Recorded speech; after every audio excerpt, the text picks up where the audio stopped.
ప్రతిపక్షంలో మీరు ఏమైనా ఇబ్బందులు పడ్డారా? ఎన్ని కేసులు ఎదుర్కొన్నారు? మండల స్థాయిలో ఏ విషయాల్లో ఇబ్బంది పడ్డారు? ఒకే సార్ ఫైల్ అయింది ఉందండి. T24 కట్టారు ఒకటి. మన సింహాద్రి రమేష్ గారు ఎమ్మెల్యే గారు కట్టించారు. అది 4 సంవత్సరాలు ఇబ్బంది సార్. అది ఏ కార్యక్రమం చేయడానికి బయటకు వచ్చి రానిచ్చేవాళ్ళు కాదు.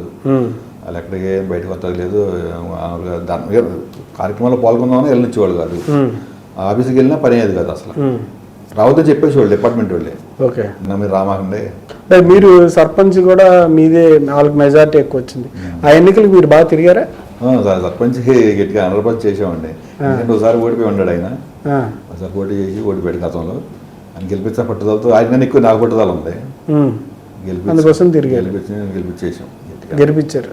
కానీ మీ ఎన్నికలప్పుడు ఆయన జరగలేదంట కదా?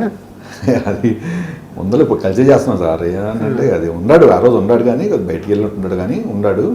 ఆయన కుటుంబ నేపథ్యంలో విజయవాడ ఉండడం వల్ల ఇక్కడ సంబంధాలు తక్కువ అయిపోయినాయండి. నేను మొత్తం నేనే చూసుకోవాల్సి వస్తుంది ఇక్కడ ఈ రోజు కాడ మొత్తం. ఆయన ఏంటంటే విజయవాడ ఫ్యామిలీ పరంగా అమ్మ నాన్నకి ఆరోగ్య పరంగా అక్కడ ఎక్కువ ఉండవలసి వస్తుంది. ఇక్కడ రావడానికి ఈ వారంగా ఒక రోజు ఉండవలసి వస్తుంది. అయినా పార్టీ కోసం తప్పదు కదా, ఆయన కోసం కాదు ఇది. పార్టీ కోసం ప్రజల కోసం తప్పదుగా. ఏ పని వచ్చా నేను అందుబాటులో ఉంటాను, అలాగే పనిచేసి పెడతాం. ఆయనగా సంప్రదిస్తాను.